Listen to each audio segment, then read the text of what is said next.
The courtroom was so quiet I could hear my own heartbeat pounding in my ears. Brielle stood at the witness stand, her perfectly manicured hand pointing directly at me. Her voice cracked with fake emotion as she spoke. "She threatened my baby. But before I tell you how it started, I need to ask you a favor. Please like this video, subscribe to the channel, and comment where you are watching from. Your support is critical, and it could save lives." She told me she hoped something terrible would happen to our daughter. Gasps rippled through the room behind her. Colin, my ex-husband, sat in the front row with his arm wrapped protectively around her empty chair. His jaw was clenched in what looked like righteous anger, but I caught it. That tiny smirk he tried to hide. His entire family filled the first 2 rows. His mother, his father, his Aunt Patris, and his cousins I'd once tried to befriend. They all stared at me like I was already guilty. Like I was a monster. My throat felt tight. This was a lie, a complete, calculated lie. I had never even met their baby daughter. The judge turned to look at me, his eyebrows raised, waiting for some kind of response. My hands trembled in my lap, not from fear, from pure white-hot fury, because I knew exactly why they were doing this.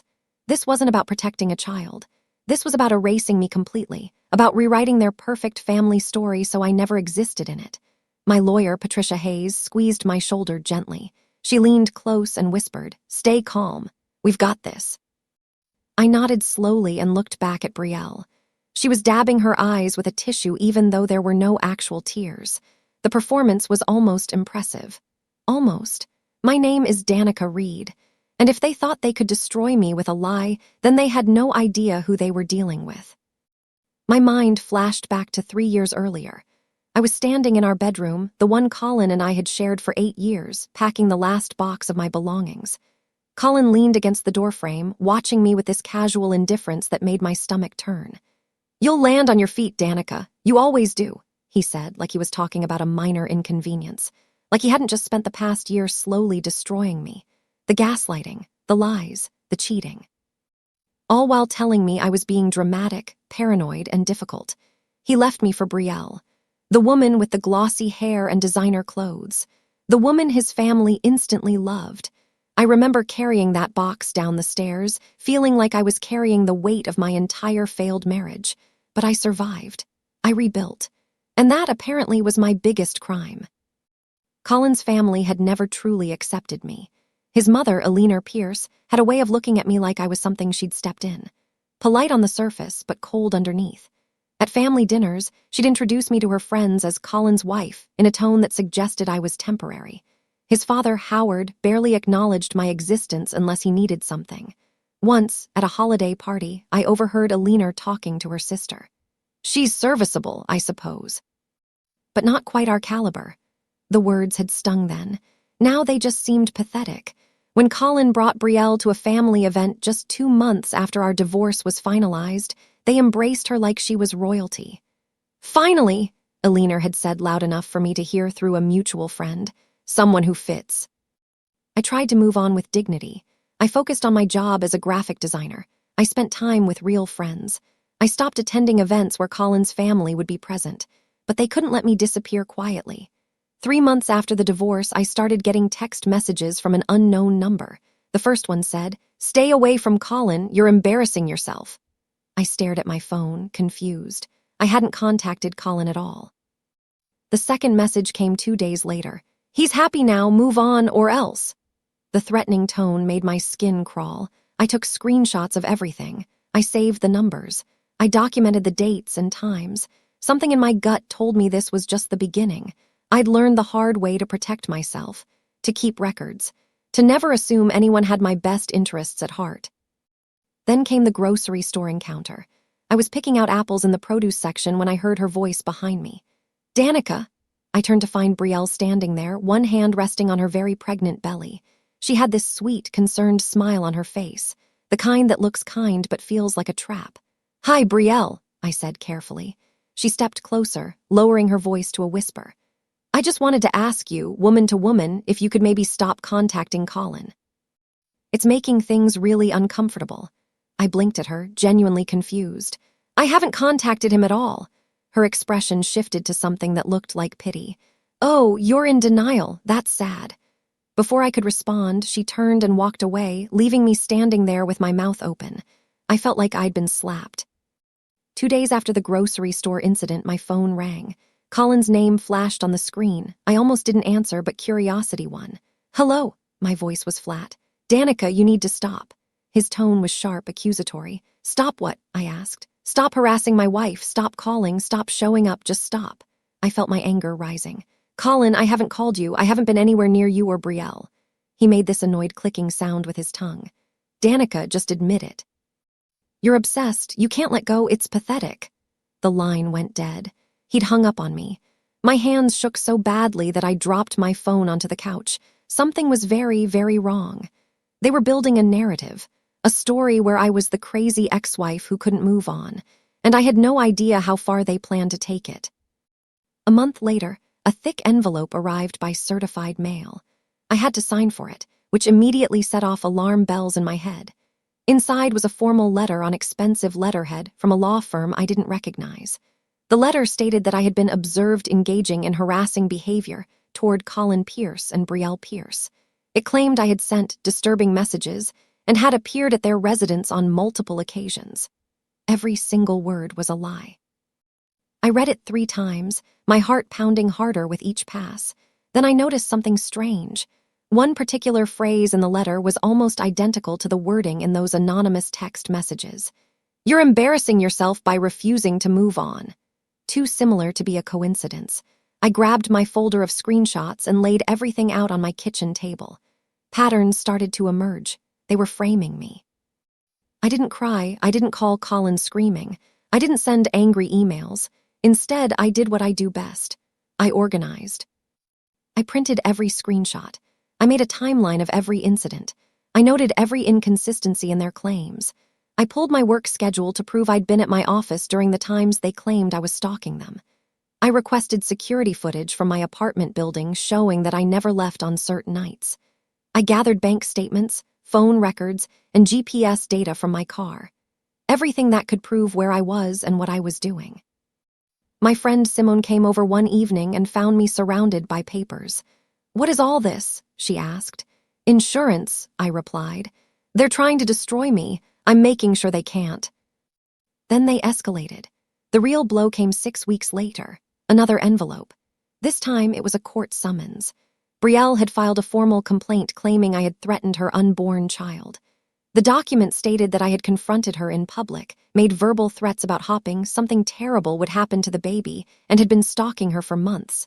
My vision actually blurred as I read the words. This wasn't just harassment anymore. This was a criminal accusation. If a judge believed them, I could lose my job, my reputation, everything. But as the shock wore off, something else settled in. Calm. Cold, clear calm, because they'd made a mistake. They'd taken this to court, to a place where evidence mattered, where lies could be measured and weighed, where the truth had a fighting chance. I called Patricia Hayes, the best lawyer I could afford. "We need to talk," I said. The day of the hearing arrived. I walked into that courtroom alone, wearing a simple gray dress and carrying a leather folder under my arm. Colin's entire family was there. His parents sat directly behind him and Brielle, their faces stern and judgmental. Aunt Patris was there with her husband. 2 cousins I barely knew. Even Colin's younger brother flew in from Boston. They'd brought an audience, a show of force. They wanted me to feel small and outnumbered. Brielle sat at the plaintiff's table, dressed in soft pink, her hands folded over her rounded belly. She looked fragile, sympathetic, exactly what she wanted. Colin sat beside her, his hand on her shoulder, playing the protective husband. He wouldn't look at me, not once. Eleanor Pierce caught my eye and gave me a look of pure disgust. Fine, let them stare, let them judge. I had something they didn't. The truth. When it was time for Brielle to testify, she stood slowly, carefully, making sure everyone noticed how difficult it was for her to move with the pregnancy. She walked to the witness stand like she was approaching a funeral. The judge asked her to state her case. Her voice trembled as she spoke. "Your Honor, I'm terrified. Danica has been obsessively contacting me and my husband since we got together. She sends threatening messages. She's shown up at our home, screaming at us from the street. Last month, she cornered me at a grocery store." Her voice broke. "She told me she hoped something terrible would happen to my baby, that I didn't deserve to be happy." It was a stunning performance. The kind that could win awards, except every single word was a lie. Several people in the gallery gasped. Eleanor put her hand over her heart dramatically. I sat perfectly still, my face neutral. Let her finish. Let her dig the hole deeper. Then Colin took the stand. He painted me as emotionally unstable, jealous, unable to let go of our failed marriage. She was always emotional, Your Honor, even during our marriage. Small things would set her off. I tried to be patient, but after the divorce, it got worse. He twisted old arguments, normal marital disagreements, into warning signs of my supposed instability. He claimed I'd called him over 50 times in the past 6 months. Said I sent long, rambling emails about how much I missed him. He even referenced specific messages, quoting phrases I'd supposedly written. I listened carefully, taking notes, and that's when he made his first mistake. He mentioned a message I had never sent, a message I'd never even seen. She wrote, "You'll regret leaving me, you'll see what you lost." That was in early April. I leaned toward Patricia and whispered, "I never sent that." She wrote it down, noted the date. Her eyes gleamed. We had him. Finally, it was our turn. Patricia stood, straightening her blazer. "Your Honor, we'd like to enter a series of exhibits into evidence." She placed a thick folder on the table in front of the judge.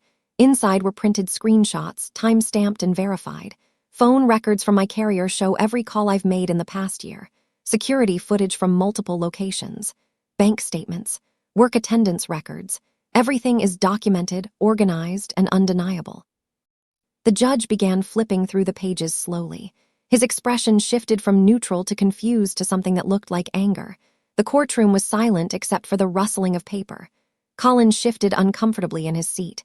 Brielle's hand moved to her throat. Patricia smiled slightly. "Your Honor, we'd like to start with the alleged phone harassment." She pulled out the first exhibit, the phone records that would unravel everything. Patricia pointed to specific entries in the phone log. "These records show that MS Reed placed 0 calls to Colin Pierce or Brielle Pierce in the past 6 months. Not one." The judge looked up sharply. Colin's face flushed. "Furthermore," Patricia continued, "on the dates when Mr. Pierce claims he received harassing calls from my client, MS Reed was documented at her workplace. Here are the security logs showing her badge swipes." She handed over another set of documents. The judge compared them carefully. "These times don't match at all," he observed. Patricia nodded. "That's correct, Your Honor, because MS Reed never made those calls." A murmur went through Colin's family. I watched his mother lean forward, whispering urgently to his father, the first crack in their confidence, the first moment of doubt, and we were just getting started. Patricia pulled out her next exhibit. "Now let's address the alleged threatening messages." "The messages that Mr. and Mrs. Pierce claim came from my client contain metadata," Patricia explained. "Metadata that tells us exactly where these messages originated." She pulled up a digital display on her laptop and projected it onto the courtroom screen. "These messages were sent from an IP address registered to a location in the Riverside Heights neighborhood." She paused for effect. "The same neighborhood where Colin and Brielle Pierce reside." The judge's eyebrows shot up. MS Reed lives in the Maple Grove district, over 12 miles away. She has never accessed the internet from Riverside Heights. Her internet provider confirms this. Brielle's face had gone completely pale. Her hand dropped from her throat to grip the table's edge. "Your Honor, these messages did not come from my client's phone, her computer, or any device registered to her." Patricia's voice was clear and confident. "They came from someone else. Someone is trying to frame her." Patricia wasn't done. "Now let's address the grocery store encounter." She pulled out a small tablet and pressed play. Footage from the store's security camera filled the screen. There I was, standing in the produce section, examining apples, alone, calm, minding my own business. Then Brielle entered the frame. She approached me, not the other way around. The camera had no audio, but the body language was clear. Brielle walked up to me with a smile, spoke to me. I responded, looking confused. She spoke again, turned, and walked away. I stood there looking bewildered. "Does this look like a threatening confrontation to you, Your Honor?" Patricia asked. The judge shook his head slowly. "It does not." Behind me, I heard someone in Colin's family gasp quietly. Aunt Patris said something under her breath that sounded like, "Oh no." The tide was turning. The lies were crumbling, and I hadn't even dropped my biggest bomb yet. Patricia took a breath, then delivered the next revelation. "Your Honor, there's additional context the court should understand. 2 years ago, before their divorce, Colin's father, Howard Pierce, approached MS Reed with a business proposition." She pulled out a file folder. Inside were photocopies of documents I'd refused to sign, financial agreements, tax documents, papers that would have made me legally responsible for certain Pierce family business expenses and debts. Mr. Howard Pierce pressured Ms. Reed repeatedly to sign these documents. She refused, recognizing they were designed to protect the Pierce family's financial interests at her expense. The judge examined the papers carefully. 3 weeks after Ms. Reed's final refusal to sign, Colin Pierce asked her for a divorce. 5 weeks later, he was publicly dating Brielle. Patricia let that timeline sink in. The Pierce family needed Ms. Reed gone. And when she wouldn't cooperate with their financial schemes, they found another way to eliminate her from their lives completely. "There's more, Your Honor." Patricia pulled out another document, the formal warning letter I'd received from the law firm. This letter, which threatened legal action against Ms. Reed, was supposedly sent by an independent attorney. She placed it on the judge's bench. Then she pulled out a second sheet of paper. "This is a document we obtained through discovery, a memo printed from Howard Pierce's office printer." She laid them side by side. "Notice anything?" The judge leaned forward, studying both pages carefully. His jaw tightened. The letterhead formatting is identical, the font, the spacing, the printer identification marks in the margin. Patricia nodded. "Because they were printed on the same machine. The independent legal warning came directly from Howard Pierce's office." The courtroom erupted in whispers. Howard Pierce stood up abruptly, his face red. "This is absurd, this is." The judge held up his hand. "Mr. Pierce, sit down, now." The pressure was too much. Brielle suddenly broke. She'd been sitting rigidly, her face growing paler with each piece of evidence. Now she crumbled. Real tears, not the fake ones from earlier, streamed down her face. Her hands shook. Her voice came out as a sob. "I just wanted her to leave us alone.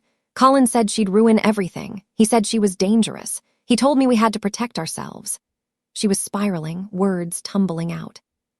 "I didn't want to lie, but Colin's father said this was the only way. He said she'd try to take everything from Colin, that she was vindictive, and..." Colin grabbed her arm. Brielle stopped talking. But she couldn't stop. The dam had broken. "He wrote those messages. Howard did. He used to burn her phone. Colin knew. They all knew. They said it was the only way to..." The judge's voice cut through the chaos. "That is quite enough." Colin shot to his feet. His face was a dangerous shade of red, veins visible in his neck. "She's twisting everything. Danica is obsessed with me. She can't let go. This is exactly the kind of manipulation she..." The judge's gavel came down hard. The sharp crack echoed through the silent courtroom. "Mr. Pierce, I will not tell you again. Sit down immediately, or you will be removed from this courtroom." Colin's mouth opened and closed like a fish gasping for air. His mother reached forward and tugged on his jacket. "Colin, sit," she hissed. He dropped back into his chair, breathing hard, but the damage was done. The perfect, coordinated story they'd built had fallen apart. Their own words had betrayed them. I watched his entire family's faces shift from righteous anger to horrified realization. They'd backed the wrong side. They'd supported a lie, and now everyone knew it. The judge removed his glasses and cleaned them slowly, deliberately. The silence in the courtroom was suffocating. Finally, he spoke. "I'm going to take a 15-minute recess to review all the evidence presented today." He stood, and everyone rose automatically. He disappeared into his chambers. Those 15 minutes felt like 15 hours. No one spoke. Colin's family sat frozen, probably realizing how badly this could end for them.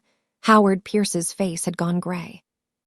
Eleanor stared straight ahead, her jaw clenched so tight I thought her teeth might crack. Brielle cried quietly, her shoulders shaking. Colin sat with his head in his hands. Patricia leaned close to me. "We did it," she whispered. I nodded, but I couldn't feel relief yet. Not until the judge came back, not until this was officially over. Finally, the judge returned. Everyone stood again. My heart pounded so hard I felt dizzy. The judge sat down and looked directly at me, then at Brielle and Colin. Then the entire Pierce family sat behind them. When he spoke, his voice was calm but carried an edge of steel. "I've reviewed all the evidence presented today. The phone records, the security footage, the metadata analysis, the financial documents, and the testimony from both parties." He paused. "The court finds absolutely no credible evidence supporting the accusations against Ms. Danica Reed." The relief hit me like a wave, but I forced myself to stay still. He wasn't finished. In fact, the evidence overwhelmingly suggests a coordinated effort to defame and harass MS Reed through false accusations. His gaze moved to Brielle. Mrs. Pierce, filing a false police report is a serious offense. You will be required to complete court-ordered counseling and community service. Then to Colin and Howard. Mr. Colin Pierce and Mr. Howard Pierce, your involvement in this scheme will be referred to the appropriate authorities for further investigation regarding fraud and harassment. The judge continued. Additionally, I'm issuing a restraining order. The Pierce family is prohibited from contacting MS Reed in any way. No calls, texts, emails, or in-person contact. Violation will result in immediate legal consequences. He signed a document with sharp, decisive strokes. This case is dismissed. MS Reed, you're free to go. The gavel came down one final time. The sound felt like freedom. The courtroom erupted in whispers. Colin's family looked like they'd been hit by a truck. Eleanor's hand covered her mouth. Howard sat completely still, his face ashen. Aunt Patris gathered her things quickly, clearly wanting to escape. Brielle sobbed into her hands. Colin stared at the table, his jaw working but no words coming out. Their carefully polished reputation, the one they'd protected so fiercely, had shattered in a single afternoon. And it was their own lies that broke it. Patricia squeezed my hand under the table. "It's over," she said quietly. I nodded, finally letting myself breathe. I gathered my folder slowly, deliberately. I wasn't going to rush. I'd waited 3 years for this moment, for vindication, for justice, for the truth to finally matter. As I stood to leave, Colin turned in his seat. Our eyes met for just a second. I saw something there, not quite regret, maybe just shock that his plan had failed so spectacularly. He opened his mouth like he wanted to say something, but what could he possibly say? Sorry, that would be a joke. The judge's ruling was still ringing in the air, declaring him a liar and a fraud. I didn't give him another glance. I turned and walked down the aisle toward the exit. Patricia walked beside me, carrying her briefcase. The afternoon sun streamed through the courthouse windows. Outside, I stopped on the steps and took a long, deep breath. The air tasted sweeter, cleaner. I was finally free from their lies, free from their manipulation, free from a family that had tried so hard to break me. And the silence they'd been left with in that courtroom, that was the sweetest sound I'd ever heard. I walked toward my car, ready to step into a life where I'd never have to defend myself against their poison again. They'd weaponized the legal system against me, and it had backfired completely. Justice, it turned out, had a longer memory than lies. And that is how betrayal turned into triumph. Thank you for riding through this storm with me. Before you go, subscribe, tap like, and comment where in the world you're watching from. I read every single one.